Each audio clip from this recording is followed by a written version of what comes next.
What's up, friends? Hope you're having an awesome day today. I want to talk to you about your videos. Are they too good or are they not good enough? Not a rhetorical question, a question for us to discuss.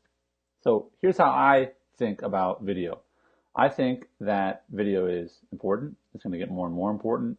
I think that we used to talk about how we all have our own channel, and I think that it's going to become more and more that we don't just have our own way of communicating. We have this really intimate, direct capability to speak to people, to interact with people. And this is obviously an example of that. And I think it's just going to happen more and more and more. It's a really interesting time we live in.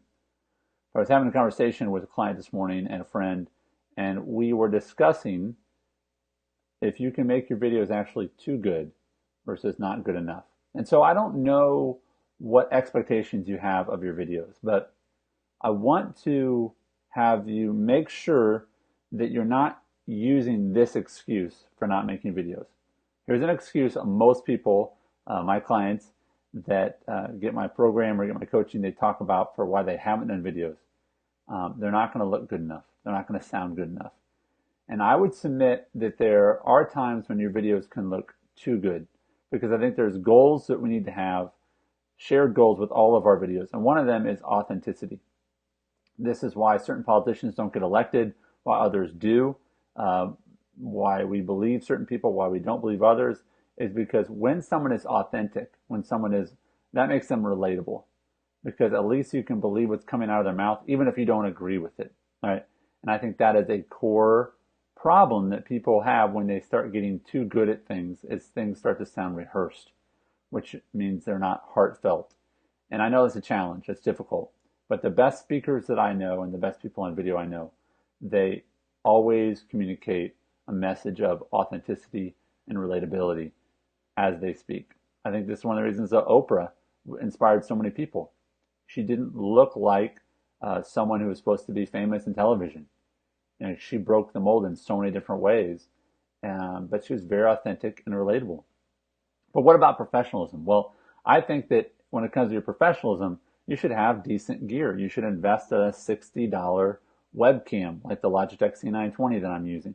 I think that you should, when you need to, because your wife is vacuuming downstairs, put in a headphone, and it has a little microphone right here. Like, this is in because my wife is vacuuming. Like, that's all the professionalism that you need to some degree. You don't need boom mics and, like, you can do all those things. But one of the reasons that people don't make more video is they think they have to spend all this money and it has to look so professional. It can, but I would submit that a lot of times you're going to lose your relatability. You're going to lose your authenticity if you go too professional. So what's my advice for you? My advice is to make great content, make it relatable, make it authentic, make it professional by spending a little bit of money. But most of us already have earphones like this with a mic built in. Most of us can afford $60 to get a webcam, or whatever the little thing, or a tripod, which my camera is sitting on. So I want to encourage you to ask yourself, can I make raw videos with my phone and hold it? Yeah, certainly you can. But if you spend just a little bit of money, can you take it up to another level? Yes. And then also, if you take it too high, do you lose a connection with your audience? I think sometimes the answer is yes. Some things to think about, and I want to know, who do you watch? What are videos that you subscribe to either on Facebook or YouTube? Because I subscribe to two different BallHawkers, and that's people who go around and get baseballs. There are people that, one is Zach Hampel, and he has very well-produced videos. Or Casey Neistat, very well-produced videos. There's another guy named Jab's Family or whatever, and his is literally just a GoPro, no audio, like whatever. It just all goes through his GoPro. I don't even know what the guy looks like. It's just a GoPro and he's running around talking. But it's always authentic and relatable. So why do you watch certain videos? What videos do you subscribe to and why? I'd love to know that. And if there's anything else I can help you with, any other questions you have related to the video, please let me know. If this video has been helpful, please share it with your audience. And God bless, and keep shipping, because remember that the world needs your art. See ya.